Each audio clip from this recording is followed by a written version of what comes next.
uyu munsi wa none twitonde.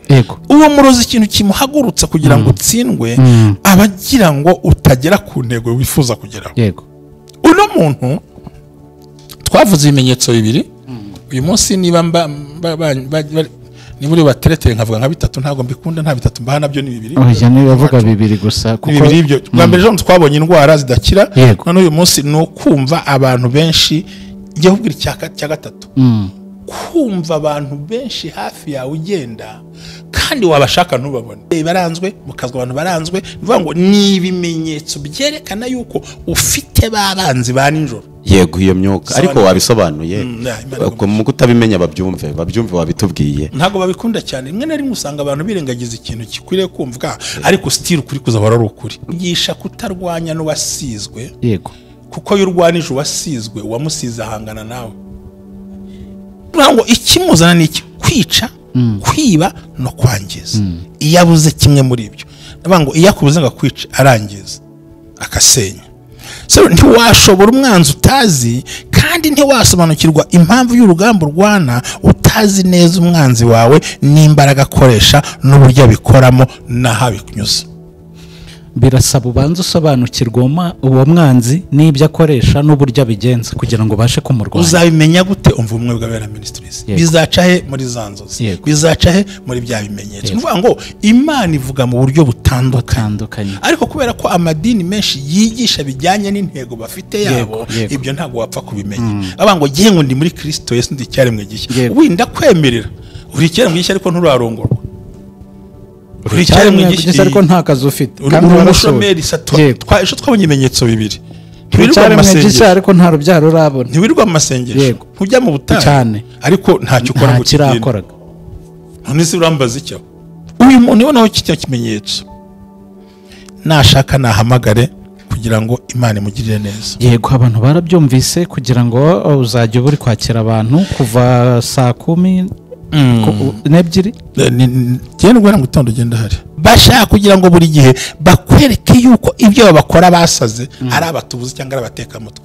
Ariyo mpamvu abantu bizera umunyu.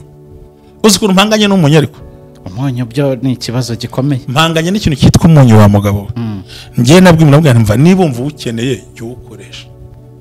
Ariko njye umunyu ngo yangu urumva ngo hari umugabo witwa ngo Elisa yafasha akabindi n'umunyu byose abiroha he mu mugezi, ntabwo yongeye kubisubira nayo. Uriya mugore ucuzanya Nyabugogo ko ntacyo wamumariye.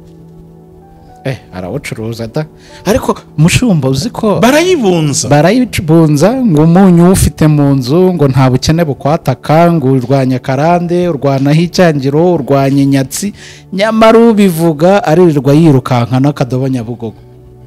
Bipfira he nyine bazi uwo muntu umva nge banyumve hano. Vraiment ndabyemera. Imana yanakuvurisha n'icyatsi cyo ku rugo ariko wibigire hamwe. Garatubwira ngo uzadukenyuruza ibigunira udukenyeza ibyishimo, ubwiza bwacu buzakurira imbere ishimwe budaceceka. Muri aya masengesho abantu ugomba kubakenyuruza ibigunira, bakabona ukuboko kwawe kwiza, bakabona imbaraga zawe nyinshi. Izi mbaraga z'imyuka mibi zafasha abakobwa ntibashake, izi mbaraga zafasha ababyeyi ingo shitana agashaka kuzisenya, izi mbaraga zafasha abagabo ibintu bigahinduka. Duhagaze mu mavuta yo kumenagura izi mbaraga uyu munsi, iyi saha, iyi minota. Duhamagaye ukuboko kwiza kw'Imana, kuboko kwiza kw'Imana gukora ibintu bidasanzwe. Uyu muntu wese ukurikiranye aya masengesho yongera hembuke, yongera habwe ubuzima, yongera habwe izindi mbaraga, uhimbazwe. Hari ibintu ukoze. Haleluya, haleluya, haleluya. Ku itegeko ry'umwuka wera n'imbaraga z'Imana ishobora byose, Imana yavuze ngo dukora amasengesho y'iminsi 14 yo guhangana n'abanzi ba ninjoro. Dealing with the enemy of the night. Aho ubumwe bw'abera ministries buyobowe na Reverend Ntambabazi Jean Baptiste tuzakora amasengesho y'iminsi 14 itegeko ry'Imana ryo gukuraho ibintu byose bikurwanya. Ntabwo ushobora kugira hazaza hawe, ndetse ntabwo wahura n'uwagufasha kuzahagera mu gihe hari umwanzi urwanya ibyo bintu. Umwanzi w'iterambere, umwanzi w'ahazaza, umwanzi w'intsinzi, umwanzi w'intambwe ikurikiyeho, the next level.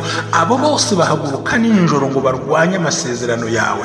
Ni umwanya mwiza wo kuzasenya, kurimbura, kurandura, kuvanaho, kwigizayo, gukubita kumanura imbaraga mbi zose zahagurukiye abawe nawe ubwawe. Ubumwe bw'abera ministries ntabwo ari idini rigenda no kuba ryo, ahubwo turagukangurira ikintu kimwe: buwejejwe mu itorero urimo, senya y'ibicaniro, guhana n'izo ntambara, maze uhindure ubuzima, ubuhindure ubw'abandi. Muri urwo rwego tuba dusenga duhereye buri mugoroba, umuntu akoresheje telefone yiwe cyangwa ubundi buryo runaka buzashyirwaho. Senya ibikurwanya, wubake ubuzima wifuza, irukana imbaraga mbi ku buzima bwawe. Ntawe utagira umwanzi, n'utagira umwanzi arihenda, kuko Satani ntawe akunda, bose arabanga. Rero ibyawe byose byapfiriye mu ki? Uzasobanukirwa byinshi kandi uzamenya byinshi. Kumwe bw'abera ministries ni isoko y'ishakiro byatuma ubasha guhagarara. Rero ndabwira ngo imbaraga zikurimo n'uburyo ubishakamo niko bizakubera. Kumwe bw'abera ministries ntawe duheza, ntawe dusubiza inyuma, ko si idini ntigenda no kuba ryo, ahubwo twabwira ngo isanzura aho uri, nta dini rishira indi Imana. Imana iguhe umugisha. Amina. Ndagusuje, nizere ko umeze neza. Amahoro y'Imana abane nawe uhereye hose. Hano niko bumwe bw'abera ministries, aho amavuta kandagira amateka, ubuzima bugahinduka. Njye wumva nitwa Jerry. Turakomeje n'ubundi, amasengesho arakomeje, ndetse harimo arakorekerwamo ibintu bikomeye, n'amasengesho ndetse yo kurwanya imbaraga mbi ndetse n'imyuka mibi ihiga abana b'Imana ariko mu bicuku bya nijoro. Turakomeje rero, ndi kumwe na Mushumba. Waramutse neza Mushumba? Ndashima Imana cyane. Umeze neza? Haleluya. Umutumangira neza rero. Ndakwakiriye nanone. Urakoze kunyakira ku bumwe bw'abera ministries. Imana iguhe umugisha cyane. Amen. Iki cyumweru turakomeje, tugeze ku mundi munsi wa kabiri. Uyu munsi rero ndagira ngo tuyobore. Uyu munsi turacyakomeje amasengesho yacu adahinduka. Avuga ngo injirano kwa karindwi. Imbaraga zinesha iz'abarozi, iz'abagome, iz'abagambanyi.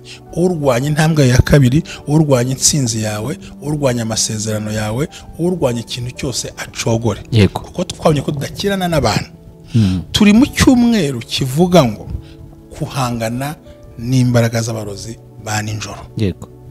Imana iguhe umugisha. Urakoze cyane. Uyu munsi rero muri aya masengesho murabizi ko ni ibihe bidasanzwe, ndetse ndagira ngo ndarikira abantu bose ababasha kudukurikira, bubwire inshuti zawe muze kugira ngo dusenge ndetse mukurikize ibisabwa kugira ngo ibintu bigende neza. Muri aya masengesho ntabwo turi twenyine, turi kumwe n'undi mukozi w'Imana Sirasi, ubwo tuzajya tubana muri aya masengesho. Mushumba, ndagukomeje rero, komeza utuyobore. Data twese uhoraho, Mana y'amahoro, mu izina rya Yesu Kristo, neza turi imbere y'ubwiza bwawe, turagushimye kuri uyu munsi wa kabiri w'amasengesho. Imana yacu, imbaraga zacu, agakiza kacu, aho Mwami watubwiye yuko tugomba guhangana n'imbaraga za nijoro z'ababisha bose, kuko twabonye ko byose boparitinga nijoro kandi bakaza baje guhemuka, baje gusenya. Mwana w'intama w'Imana ishobora byose, hamwe kumwe bw'abera ukurikirana wese, databuja abohoke, abohorwe kandi agere kure hashoboka, kubwa Yesu Kristo Mwami wacu. Amina. Ndavuga nihuta cyane ko ni imbaraga zigaragara zikumana n'idushoboza ko hari umuntu akabona ikintu cyoroshye. Tugomba kumenya bino bintu abakurikira umwe bw'abera ministries, kuko hari impamvu nuko ntajya nkunda kuyivuga. Ubundi buri dini rigira doctrine, ubwo na amahame. Twebwe umwe bw'abera icyo tukwereka ubuzima bwiza, guhindukira, kujya mu ijuru, no kumenya imbaraga uhanganye nazo. Ukiri hahandi muri rya dini ryawe, kandi ubwami tubwubakira mu isi, ntawubakira ubwami mu ijuru. Come on. Ntawubakira ubwami mu ijuru, abwubakira ku isi. Nkuko ntawitoreza muri match. Muri match ubugiye nyine guhangana, kandi intsinzi uba ugomba kuyibona. Nicyo bivuze. Tukwigisha kutarwanya n'uwasizwe. Kuko iyo urwanije uwasizwe, uwamusize ahangana nawe. Ntabwo uhangana n'uwasizwe, kuko iyo uhanganye n'uwasizwe, uwamusize ahangana nawe. Kora amasomo akomeye, turafashijwe. Ibaze kugira ngo Imana ikugire ishyamba, wavamo? Ntabwo wavamo. Tukwigisha kwiyubaka wowe ubwawe, wamara kwisana nawe ugasana abandi. Tukwigisha kwigirira icyizere, kabone nubwo ntawakikugirira. So kuri uyu munsi wa kabiri tumenye ko hari abanzi benshi. Barahari. Ijambo ry'Imana muri Yohana, muri ubutumwa bwiza bw'Yesu Kristo na Yohana, ntabwo tuhasoma, ni ibice 10 umurongo w'10. Haravuga ngo nta kindi kizana umujura ukeretse kwiba, kwica no kwangiza. Urumva ibyo tugiye rwana nabyo. kandi abajura si ku manywa, oya ni nijoro. Nta kindi kiza n'umujura ni ukwica. kandi umuntu wese wibeshya ko adafite umwanzi uwo ntazi igihugu ahagazemo. Yego, nta muntu ubura umwanzi, ntabwo bishoboka. Yego, so ngo ikimuzana ni iki? Kwica, kwiba no kwangiza. Iyo abuze kimwe muri ibyo, ndavuga ngo iyo akubuze ngo akwica arangiza akasenya. So ntiwashobora umwanzi utazi, kandi ntiwasobanukirwa impamvu y'urugamba urwana utazi neza umwanzi wawe n'imbaraga akoresha n'uburyo abikoramo n'aho abikunyuza. birasaba ubanza usobanukirwa uwo mwanzi n'ibyo akoresha n'uburyo abigenza kugira ngo ubashe kumurwanya. Uzabimenya gute? Umva ubumwe bw'abera ministries bizaca he muri za nzozi, bizaca he muri bya bimenyetso. Nuvuga ngo Imana ivuga mu buryo butandukanye, ariko kubera ko amadini menshi yigisha bijyanye n'intego bafite yabo, ibyo ntago wapfa kubimenya. Aba ngo gihe ngo ndi muri Kristo Yesu ndi cyaremwe gishya, winda kwemerera uri cyaremwe gishya ariko nturarongorwa, uri cyaremwe gishya ariko nta kazi ufite, kandi umushomeri twabonye ibimenyetso bibiri. Ntiwirirwa mu masengesho ariko nta rubyaro urabona, ntiwirirwa mu masengesho, ntujya mu butayu cyane ariko ntacyo ukora ngo kirakoraga. None se urambaza icyo? Nakubwiye ngo imyuka y'abarozi ikurwanya mu buryo bw'umwuka, ukazananirwa mu buryo bw'umubiri. Ayiwe data we, niyo mpamvu abantu bagomba kubisobanukirwa ndetse bakabyumva cyane. Ariyo mpamvu niyo turota tuba tuganirizwa mu mwuka, twamara gukanguka tukumva tugize ubwoba. Yego, aba bantu bankurikirana babyumve. Rero umwanzi akorera mu mbaraga z'umwijima n'abategeka b'isi, kuko ntago bashobora kukwemerera ko uhumeka, bakubuza uburyo, bakubuza icyerekezo, bakubuza ibyiza, bakubuza amahoro. Buri gihe baguhoza mu buzima bw'amaganya n'amarira n'agahinda, ibihombo, cyamunara, ubukene, uburwayi, mbega ku buryo ubaho wumva isi yarakubihiye mu buzima, ubaho mu buzima bubihiwe. Yego, kandi aba badayimoni biza amayeri yo gufata abantu nk'aho twabaye impumyi. Kubera iki? Amadini menshi yatugize impumyi, twayagiriye icyizere. hari ubwira ngo karande ngo ntayo, kandi ugasanga nawe arayifite. Nk'urugero nk'ubu tuvuge, ntagire pasiteri ntaribuye, kumva witwa pasiteri umushumba ngo nta karande agira, reka nivugire ijambo. Yego, wa mbere bakamutera inda mu rugo, umwana bakanyura urumogi, undi agasinda, undi ntimugendane. Harya ubwo pasiteri nta karande riwanyu? K'intama ibyara intama, ihene yabyaye intama ryari? Kubera ko nta musazi wemera ko yasaze, abibwirwa n'abandi cyangwa abandi nibo babimenya. Abyemerera iki? Bwa bya karande. Ukibaza ese ko mwakoze divorce kandi muri abapasiteri muri abashumba, byagenze bite? Ngo byarenge abantu ngo inzaduka. Ntabwo ari inzaduka, warapfuye, wararangiye, usibye ko wanutse ivanukira n'abandi. Niyo mpamvu ku rugamba umusirikare wapfuye bashobora kutamuterura uwo mwanya, ariko wakomeretse bamukura uwo mwanya kuko yifuza ko n'abandi bakomereka. Yego, wapfuye se yavuga iki? Ni ukuvuga ngo iri jambo rero abantu ntibashobora kuba maso. Hango ibyo bintu ngo twebwe ngo muri Kristo ndabyemerura icyaremwe gishya, ariko nothing happen. Warize, uracuruza urahomba, uriga urahomba, urakora urahomba, urashakisha urahomba, urugo rurakunanira, ntushingira, ntubyara, kwa muganga nta gisubizo babonye cyo kutabyara, akaga kara kugose, ntufite hepfo ntufite ruguru, icyangiro, agasuzuguro, urarota inzozi mbi. Ibyo byose wabibona ngo ya hoya, nyaboneka abamaso. Ahantu tukubwira ni dealing with the enemy of the night, kuruhangana n'abanzi ba nijoro, kandi bagambiriye gusenya ubuzima bwawe. ere gucunga igicaniro cya Bayali cyasenywe ni nijoro. Uzabere na Eliya ubwe nawe yabanje gusenya igicaniro cya Bayali, abona kubaka icy'Uwiteka aragisana. Abantu ntago barumva impamvu ya bino bintu. Twaciwe indasago, twararaguje, baraduterekeje, baturije inyama tutazi, batuyanye, kandi ntibatwanga ababyeyi bacu, badukoreraga ibyiza bibwira ko bizatugira akamaro, kumbi baducukuriraga umwobo. Biradukurikirana na n'uyu munsi ni impamvu turi ruhande. Kandi abarozi badiringa nibyo baba bashaka.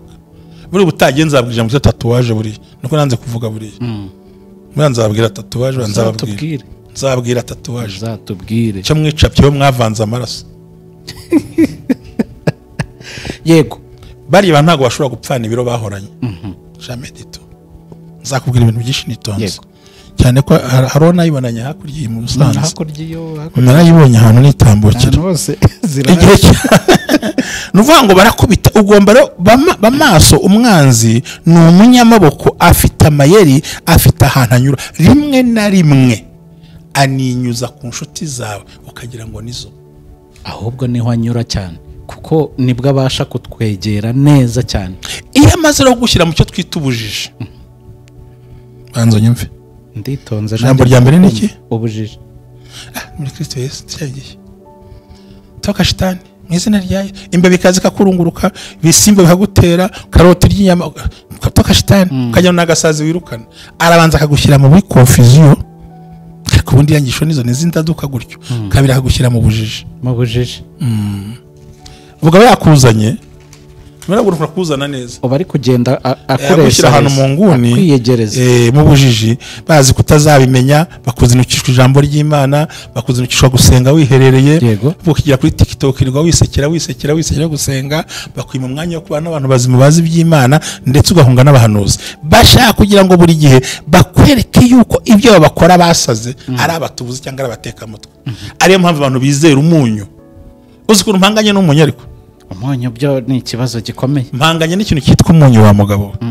Ngiye nabwira mva niba umva ukeneye cyo ukoresha, ariko njye umunyu ngo yanga urumva ngo hari umugabo witwa ngo Elisa yafashe akabindi n'umunyu byose abiroha he mu mugezi, ntabwo yongeye kubisubiranayo. Uriya mugore ucuruza Nyabugogo ko ntacyo wamumariye. Arawucuruza da, ariko mushumba uzi ko barayibunza ngo umunyu ufite mu nzu ngo nta bukene bukwataka, ngo urwanya karande, urwanaho icyangiro, urwanya inyatsi, nyamara ubivuga aririrwa yirukanka n'akadobo Nyabugogo. Bipfira he nyine bazi uwo muntu. Umva njye banyumve hano, vraiment ndabyemera. Imana yanakuvurisha n'icyatsi cyo ku rugo, ariko wibigire hamwe. Ibyo yankoreye si byo izakoresha. Wambwiye ngo uzawufate, ngo ujye ushyira mu mazi, ngo ubundi uyoge, ngo ibyo uzajya akora byose bizajya biba. Hari ahantu nemera byo urya munyu ugiye kuvugaho neza ni kimwe. Uriya munyu iyo ushobora kuba ufite nk'ibirenge ugize stress cyangwa ushishuka, uvanga na vinegere iri ikorwa mu ntuze muri pome, yego ndayibona, ugashyira nk'amazi yo gukandagiramo, ibirenge ntabwo byongera gushishuka. Ndabyemera pe, ariko ntabwo umunyu uhagarika abaruze. It's not the power of the Holy Ghost. Ntabwo ari imbaraga z'umwuka wera. Yesu yaravuze ngo mbasigiye umwuka wera wo kubana namwe ibihe byose. Ubazababwira nicyo nababwiye. Mbahaye ubutware bwo gukandagira inzoka na sikoropiyo, naho mwamutacyo izabatwara. Urumva, dore ndi kumwe namwe kugera ku mpera y'isi. Yari kutubwira n'uwo munyu. Sinkuhakana pe, ariko ibyakoreye Suzana siyo byakorera Doroteya.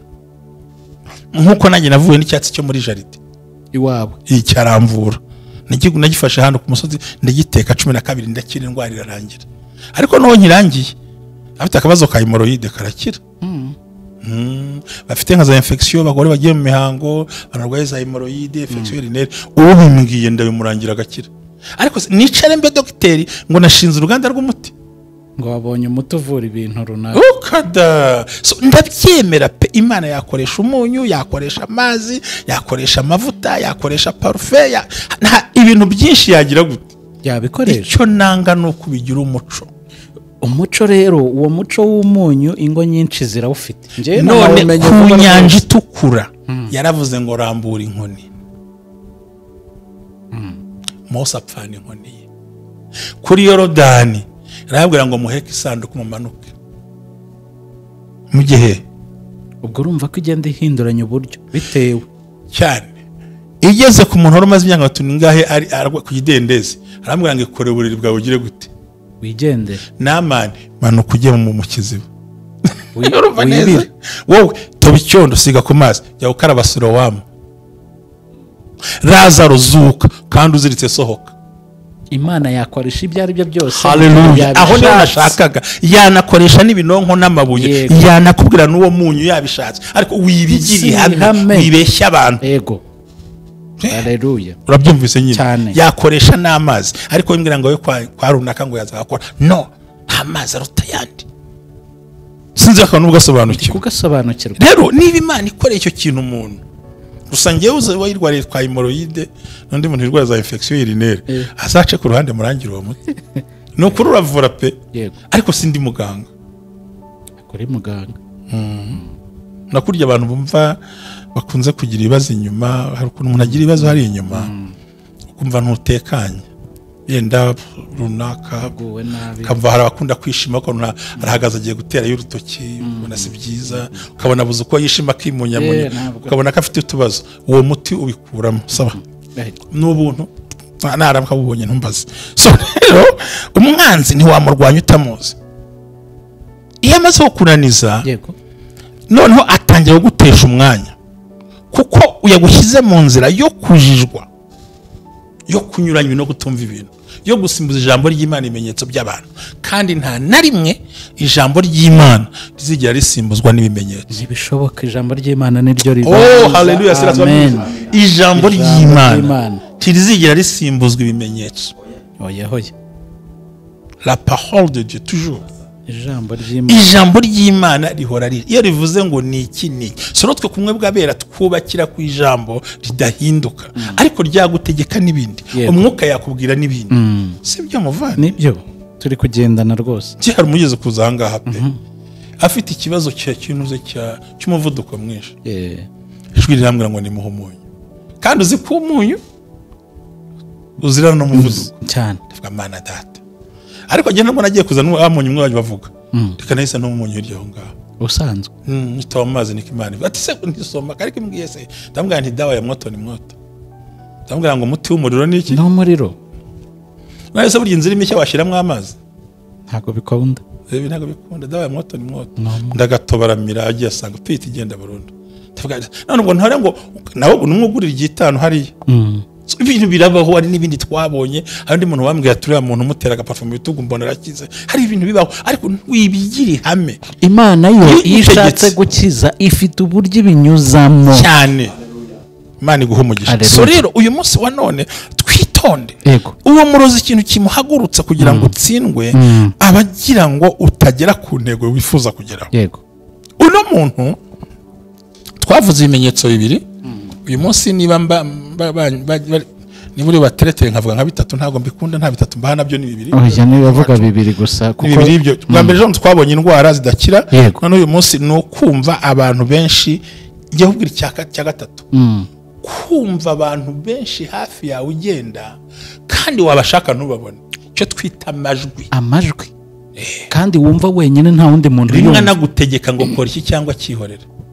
rimwe agushyiraho n'igitugu pressure kora iki gusambana genda kora iki wigenda wimuha ibyo bintu kora ibi ukumva ari n'itegeko ari ugashaka iryo jwi aho rivuye ugashaka aho rikomotse ugashaka urivuze ukamubura aho umenye neza ko ufite abanzi ba nijoro bashobora no kuza ku manywa uyu muntu ibonaho iki kimenyetso nashaka nahamagare kugira ngo Imana imugirire neza abantu barabyumvise kugira ngo uzajye uri kwakira abantu kuva saa 10 n'ebyiri cyane ngo gitondo ugenda hari zafunga saa 8 z'ijoro gusa hanyuma nagira ngo mbwire ahangaha ayo majwi ashobora kuba ujya gusenga ariko kana gafite imyuka mibi hari igishoro kugira gutya wavuga uti ariko kanaka ko numva nifuza gusenga na kanaka akagutera kumva ngo afite imyuka mibi hari abantu bajya bahimbira abantu ngo giye ngo namoye imyuka mibi iramfasha ukibaza uwo mushumba afite imyuka mibi wo afite kubera iki ikindi icyakane kwangwa ntacyo batwaye koze ibijambo ngo ryumvise kugira icyangiro kwangwa kugira icyangiro ni kimwe kwangwa ntacyo twaye abantu bakakwanga ntacyo babatwaye ukabagirira neza ukabafasha ariko bakakwanga ugashakisha impamvu bakwanga ntuyibone nyoko bakakwanga soboka akakwanga umugabo akakwanga ubu hari abagore bashatswe ku buryo umugabo yamuzinutswa n'atashaka no kumubona akoze ko ibyo bintu bibaho cyane kandi n'imbaraga z'abarozi akakwanga isura akanga nabo byaye akakwanga mu buriri ku buryo ubu hari abagabo benshi bazinutswe abagore hari umugabo wambwiye ngo uzambarize umushumba nizere ko iki kiganiro aracyumva aracyumva ubwo nawe mu bazashaka ari munsi y'abaruzo yarapfuye baramurangiye. Aravuga ngo umugore wanjye tumaranye imyaka 15 nta kibazo dufitanye, ariko ubu ngubu nsigaye numva anukira. Mu by'ukuri ntabwo anuka, ariko iyo mwegere mba numva ikintu kicyuka nyine kimbuza kugira uruhande rwe. Kabaye nyine uri kubyumva mushobora arakunuki. Noneho si ibyo gusa, hariho n'umwana ugera umuntu yoze, umuntu afite isuku nta kibazo afite, ariko arakwegera ukumva nyine ntubishaka. Hari ikintu nyine kiri gushaka kubajyamo hagati, umwuka wo kukuzinura abantu. Yego, hari n'igihe urabivuze ndabyibuka. Abatari ku bundi mama akasigaye anyanga. Wari uzi ko ari n'umubyeyi wanga umwana we? None se abajya kubajugunya agafata. Wifata uruhinja unakuze yarakwishyuriye ishuri akanagukunda akoniga akanagushyingira, ariko nyuma akakwanga.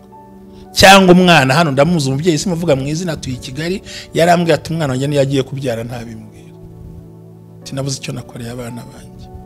Nawe ntabwo ari we ndabizirikaho. Ati nukuri umwana agiye kubyara yitwaza undi mubyeyi, ati ngiye kuzapfa umutima. Iyo wibona losi pende fo aba muri famiye bakwanga n'inshuti zikwanga ntacyo mupfa, menya ngo nawe ufite abanzi bari ikibazo gikomeye. Haguruka dusenge dukubite hasi. Sira turakwakira mu izina rya Yesu. Mushumba kunyakira, nongeye kunezerwa nkuko twari tumaze igihe turi kumwe ku munsi wa mbere muri aya masengesho iminsi 14. Nafashijwe naguwe neza, kuko ikinyicaje ahangaha no gusenya, no gukubitagura, no kwirukana, kuko turi mu bihe byo gusenga kugira ngo twirukanize imbaraga mushumba yari mu kugenda avuga zafasha abantu. Nitwa rero Tuyishimire Silas. Imana iduhana umugisha. Mushumba wakoze kongera kunyakira. Yego kumwe bw'abera. Sa Imana iguhe umugisha. Tuzamuri senje twihuta cyane. Reka dusenge. Ongera ubutse nimero nicyo kintu cya mbere mba nifuza. Murakoze cyane. Inomero yanjye ni 078229 983 078229 handitseho Tuyishimire Silas. Imana iduhana umugisha. Reka dusenge rero. Ariko mbere ko dusengura byumva gute? Wumvise ibyo bintu? Kuzinuka umuntu ukumva nisaniraho wayireka kandi mubana, icyumba wanakireka kandi mubana, ubwo se mwazahoza gute? N'imbaraga z'abarozi nyine. Hari none ikibazo tuba dufite, wa muntu biriho ntabwo abibona, nta nabyumva, kandi ari injiji. Abantu rero bakwiye gusobanukirwa mushumba, ntabwo babishaka, babyize se bakabyumva. Aya mezi rero twinjiyemo Kubita ibimenyetso no tuvuga twe ntabwo tubivugira ngo ubyibonaho nahamagare dusenye kino gihome. Yego, amabanga ni 3. Nawe urabizi, usenga wiyirije. Icya kabiri umwe usenga wiyirije ugagira gute, ukamenya gusenya icaniro cya kera kitambuka gisobanukirwa, ukahita ugasenga. Nuvuga ngo uyu muntu ntabimenye. Abana baranzwe, ababyeyi baranzwe, mukazwa abantu baranzwe. Nuvuga ngo ni ibimenyetso byerekana yuko ufite babanzi ba ninjoro. Yego, iyo myuka ariko wabisobanuye ko mu kutabimenya babyumve wabitubwiye. Ntago babikunda cyane. Rimwe na rimwe usanga abantu birengagiza ikintu kikwiriye kumvwa, ariko still ukuri kuzahora ari ukuri. Nukuri. Kandi Imana ibaha umugisha kumwe bw'abera ministries. Ntacyo tubasha Imana igumisha mu izina rya Yesu, bazamurira isengesho. Mwami turagushimiye, ntabwo ujye uhemuka. Muri aya masengesho niyo mpamvu twakwizeye, ariko umuntu wese ukurikirana umwe bw'abera muri aya masengesho y'iminsi 14 twicaye aha duhagaze mu ihame ryo gusenya ibicaniro byose, twicaye duhagaze mu ihame ryo kwirukana imbaraga zose z'imyuka mibi mu izina rya Yesu Kristo w'i Nazareti. Uhimbazwe kuri Imana ikomeye, umubyeyi ukurikirana, umugabo ukurikirana, umusore ukurikirana, umukobwa ukurikirana. Hari imbaraga zimubyiga, hari imbaraga zimuhiga, hari imbaraga zimunaniza, ariko duhagaze muri iri hame tuje gusenya ibi bintu byose, tuje gukubitiza imbaraga, tuje kwirukana umuntu akongera akabohoka, kongera akamenya, kongera akahishurirwa, kakira ubuzima, kakira ubutsinzi, kakira kubaho, kakira kugubwa neza. Ni wewe buzima bw'umuntu wese, ni wewe imbaraga z'umuntu wese, ni wewe bushobozi bw'umuntu wese. Uhimbazwe, uri nyiribihe, uri amahoro yacu, uri ibyishimo byacu. Ijambo rya riratubwira ngo uzadukenyuruza ibigunira, udukenyeza ibyishimo, ubwiza bwacu buzakurira imbirishimwe budaceceka. Muri aya masengesho abantu ugomba kubakenyuruza ibigunira, bakabona ukuboko kwawe kwiza, bakabona ukabona imbaraga zawe nyinshi. Izi mbaraga z'imyuka mibi zafasha abakobwa ntibashake, izi mbaraga zafasha ababyeyi ingo shitani agashaka kuzisenya, izi mbaraga zafasha abagabo ibintu bigahinduka. Duhagaze mu mavuta yo kumenagura izi mbaraga uyu munsi, iyi saha, iyi minota. Duhamagaye ukuboko kwiza kw'Imana, kuboko kwiza kw'Imana gukora ibintu bidasanzwe. Uyu muntu wese ukurikiranye aya masengesho yongera ahembuke, yongera ahabwe ubuzima, yongera ahabwe izindi mbaraga, uhimbazwe. Hari ibintu ukoze, hari ibintu uremye, hari ibyo ushyizeho ibyari byaranze Uwiteka. Hari ubundi buzima utanze kuba ari wabuze icyerekezo. Ndagushimiye ko muri aya masengesho abantu bagiye guhembuka, abantu bagiye kubona ubutsinzi, abantu bagiye kubona ubushobozi, abantu bagiye kubona gukomera. Uhimbazwe ko ugiye kubikora kuko uri Imana yo kwizerwa. Mu izina rya Yesu Kristo urakoze, amen. Nagira ngo nkubwire ikintu kimwe tugiye gusoza. Njye nababwiye ko guhera mu gitondo kugera saa 8 z'ijoro ndahari, no kwiyandikisha. Wibonye ibintu twavuze ukabikomeraho, ugasenga Imana, ukaduhamagara, hanyuma tukabana. Nyaboneka tubigira umuco, twegere dusenga Imana. Si ukukubwira ibimenyetso gusa byerekana, ahubwo ni imbaraga zo kubikuraho, kurwana n'umwanzi Wanijoro uguhiga ukubuza iterambere. Haleluya. Kubuceceka bizakwica. Haguruka wirwanirire, nkubwire nta numwe kwita no ugomba kwiyitaho. Imana y'amahoro ibane namwe, Imana y'amahoro bahembure, bamenyesha ikintu gikomeye gusa. Niyo saha yo guhamagara, ibindi nabibabwiye nabibasobanurire. Imana ibahe umugisha. Tuzakomeza umunsi w'ejo dusenga, twinginga Imana, tuyisaba ukwezi kwa 7 kwinjirane mw'imbaraga, intsinzi, ukubita abadayimoni. Witegura umunsi w'ejo tugiye kubaganira icyo twita ngo the next level enemy.